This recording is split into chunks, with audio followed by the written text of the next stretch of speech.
Hello everybody, welcome back to my channel. My name is Queenie. For those who don't know me, reviewing Love Island Games Season 1, Episode 11. Before I get into it, please make sure to like this video, subscribe and hit the bell, and leave a comment down below.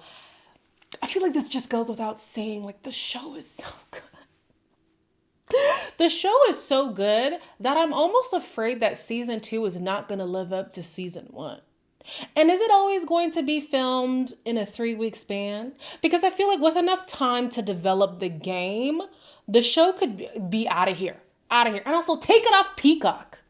Take it off Peacock. Take it off Crave.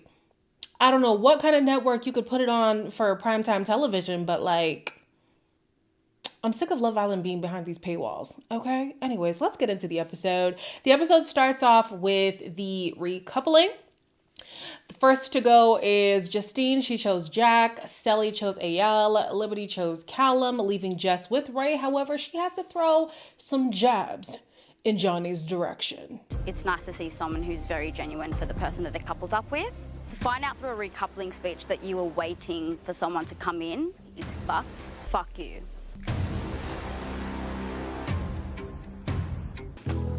I'm so sorry.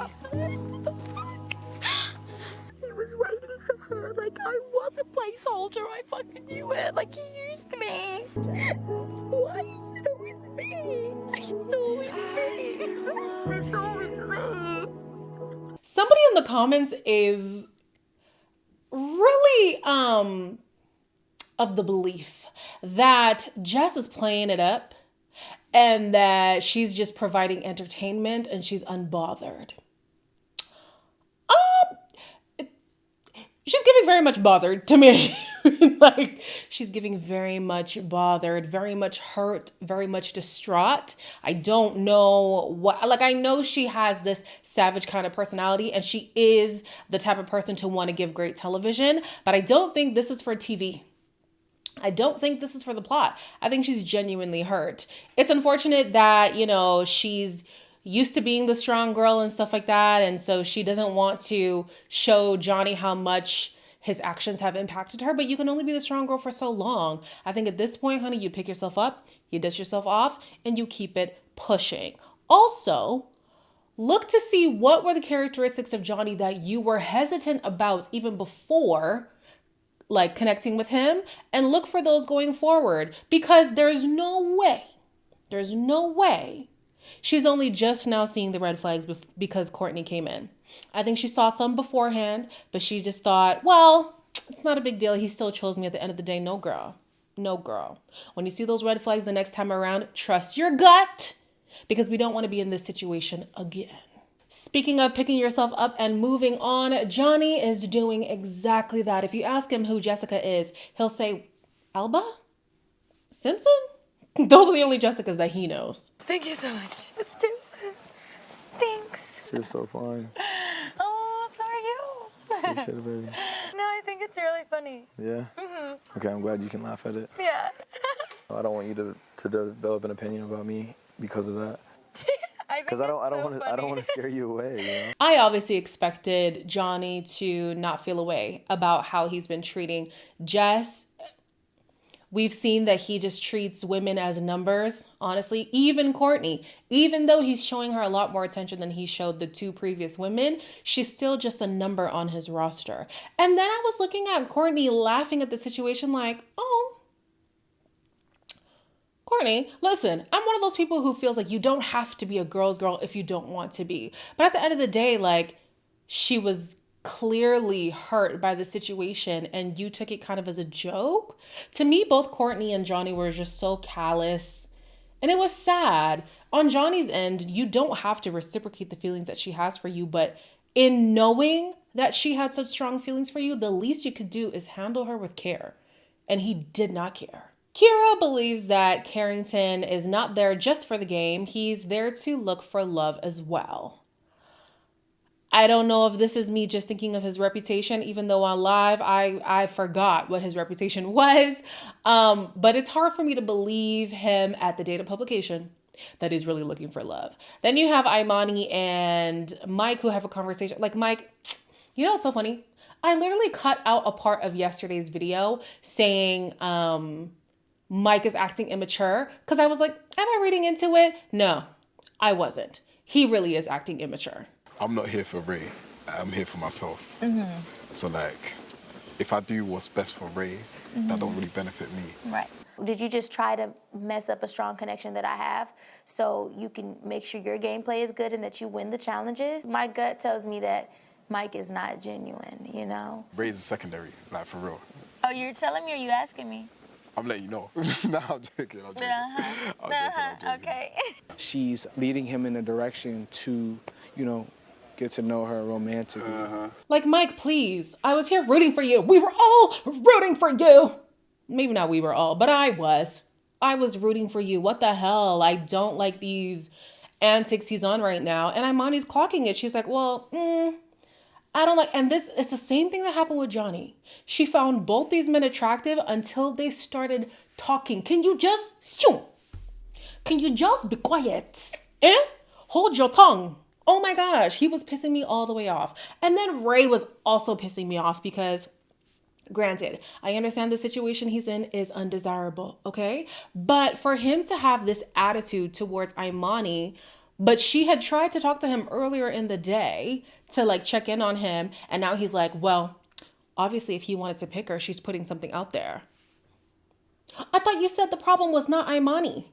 So now it's Imani? Like, please. Ray and his pissy mood would get on my nerves. It really would get on my nerves. What else did I write? Oh, then Ray says he's not really ready to talk to Imani. Imani doesn't know that that's his stance. So as she's walking towards him, he's like, not right now. Should I interrupt right now? Please, I just need a little time. I do want to talk to you tonight, though. You can't talk tomorrow? So you're just hitting a rough spot with him right now? Because I think you guys do genuinely like each other and can grow something outside of here. Someone hug her, please. I don't just want a good gameplay strategy. I want someone I can genuinely be happy to do this with. It really hurt my feelings when he like dismissed me because I like him. You know, I'm getting really sick and tired of my girl Imani having a tough time on these damn Love Island shows. Tired of it. But I do have to give props to Ray for deciding not to have a conversation in the heat of his emotions. It is frustrating being the person on the receiving end of being shunned away like that. But oftentimes when our emotions are very heightened, we tend to say things that we often regret later. So for him to decide for himself, listen, I'm not in the headspace right now, I totally get it. For Imani, this is now the second time where she's checking in on him. The first time he iced her out. This time he doesn't even want to talk to her at all. Like, I would be annoyed with it. I would. And even on a deeper level, if they're trying to have a relationship, Imani is just like, what is wrong with this guy? He doesn't want to talk to me. What's happening? They get a text that the Bombshells get to go on a date. Well, one of them gets to go on a date with their new partners. The Bombshells convene together and they decide that Courtney is going to go on the date with Johnny. Am I like the typical guy you go after? Or is this like different for you? Don't really like have a type. Like all of my exes look different from each other. I'm the same way, yeah. Kind of on the hunt for like somebody, but I'm not putting any pressure behind it. I see a bright future. Yeah. You know, and I want to attack the rest of this experience with you. God damn, Are you baby. Yeah, in a bunch of different places. According to the both of them, they don't have a type. Now, I don't know how many of you guys watched Courtney's season, but if memory serves me correctly, Courtney kept going for the same looking man. And if I'm also not mistaken, the guy who she was talking to briefly after her season looked similar to those two guys in the villa as well. So, not really sure about that. And then comes Johnny. Johnny is literally, actually, you know, let me say allegedly because I don't know for sure. But based on the internet sleuthing, we can confirm that it is Johnny. Johnny is literally expecting a child with a Mexican girl living in LA, going by the name of Yelly. You mean to tell me you don't have a type? You mean to tell me you don't have a type? Is your ex-girlfriend not a Mexican woman living in, well, I don't know if Sally's Mexican, but she is Hispanic, living in Los Angeles, and her name is Sally? Like, come on, you have a type. Anyways, at the end of their date, what did I say? Johnny says he hasn't been turned on in this villa. Can you imagine a man kissing and rubbing and touching all over you? Shout out Beyonce. Just for him to turn around and say, you didn't turn him on. And he did that to 2 different women. And it's only Courtney who he's been turned on by? I'd lose my head. Back at the villa, everybody is still talking about Johnny's antics. The girlies are not here for it. The guys are not here for it. Everybody knows that Johnny is wildin'. I don't think that was the smartest decision he's made. Well, his head went. His head went because a hot girl walked in. Then the girls are going to have Johnny's back because he's just fucked up every time. Here I've come in and I'm like, no, you guys should get to know him. And like, that was just him with me, like trying to give that respect. Well done, Jess, for holding your own man. Yeah, you're amazing. You're strong. Oh man, you're a queen. I mean, you know, good on Sally for deciding not to tarnish Johnny's name and allowing people to get to know him on their own terms. I tend to be that person. I'm not always that person, but I tend to be the person to say, hey, I had my own experience. That's not to say you're going to experience the person in the same way. So I'm going to keep my opinion to myself unless you genuinely want to know, you know? But even with that stance, I feel like Jess had seen and heard enough about Johnny to know not to take him seriously. If you wanted to just F around with him, cool, F around with him. But she genuinely started falling for the kid. And I'm like, now, why would you go and do that? We're going to fast forward to the next day. Kira and Carrington are having a conversation. Carrington is really laying it on thick with this girl. I find you very attractive. It's kind of hard to just sleep by you and just turn over. Oh yeah? Yeah. This is not a friendship couple. This is, you know, we're actually trying to build something here. And I'm into you. And you just feel it out. You know what I mean? So like, Feel it out. yeah. Listen, I haven't been keeping up with Carrington. I really don't keep up with barely anybody, but definitely not Carrington. So could he be a completely different person from the time he was on the show? Absolutely. Absolutely. Everybody should be different people from the time that they were on the show. So could he prove me wrong? He could be here for something more. You know, he's really assuring this girl, like, I want to pursue something. This is not just a game for me. Even in the challenge, he seemed to get really jealous whenever people were showing Kira a little too much attention. So could Carrington be a lover boy? Time will tell. Imani and Ray finally have a conversation. And through this conversation, I was just so annoyed with Ray because instead of just asking Imani where she stands, he wants to go and make assumptions about her. For him to choose you, like you had to give him some type of vibe and energy because Well, for starters, I'm a good vibe altogether. it made me like question like what we have. Like what we have is if it's real, if you really feel that way romantically, like I'm all in for you. I've been since day one, you know, and I feel like we on 2 different pages when it comes to that. I don't get where I came off emotionless, you know.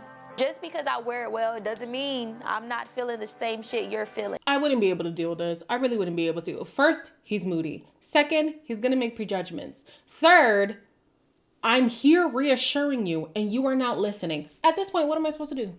What am I supposed to do?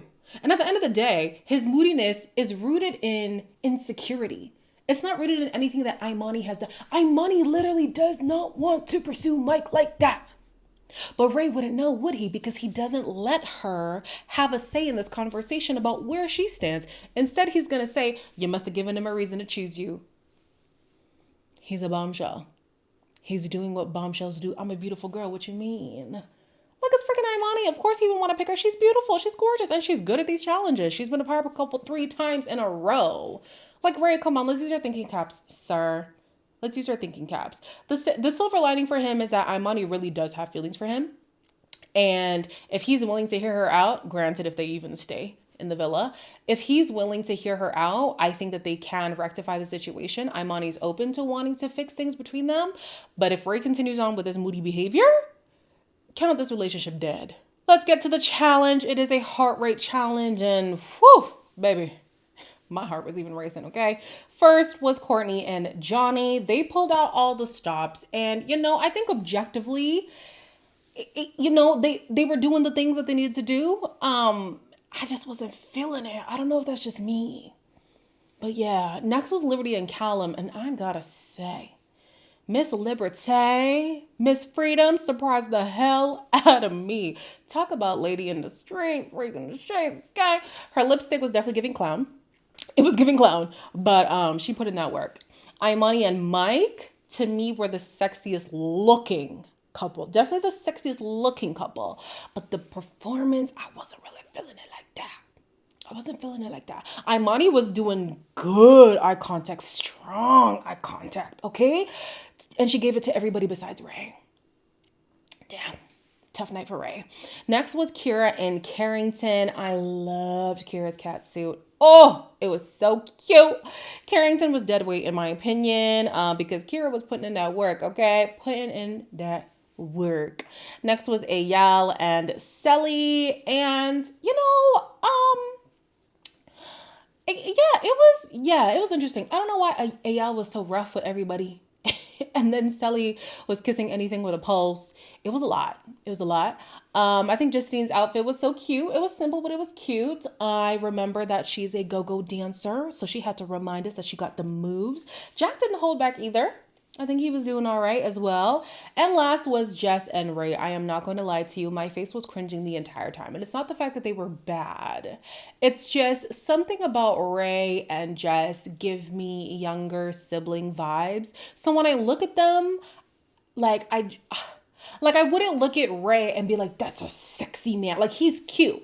But, that's it. Like, he's cute. And Jess is cute. So I've just felt like, get off them. Get off them. You're too little and cute. But yeah, no, they did an all right job. The results of the game were that Liberty and Callum were the power couple. They raised the most heart rates. The bottom couples are Jack and Justine, Jess and Ray, and Kira and Carrington. Now, based off of the trailer, what I'm going to assume is that Carrington is the one who left, just because I don't see Johnny crying for anybody else but him. Johnny and Ray, yeah, they were boys before the show, but Carrington, that's his dog, you know what I mean? And then Jack, yeah, I think he's cool with Jack, but they're not friends. So me personally, who would I want to go? I think I'd be okay with it being Carrington for the guys. They're not going to send home Jack. They're not going to send home Ray. It'd have to be Carrington. And then for the girls, that one is a tough one. Because Kira is loved by the girls, because the girls are picking a girl and the guys are picking a guy. I think Kira is loved by the girls. Justine, come on, she's a staple of the season. Jess is the toss-up. I think Jess is the toss-up. So it might be them going. But we'll have to see in tomorrow's episode. As always, like, comment, share, and subscribe. And I'll see you in the next one.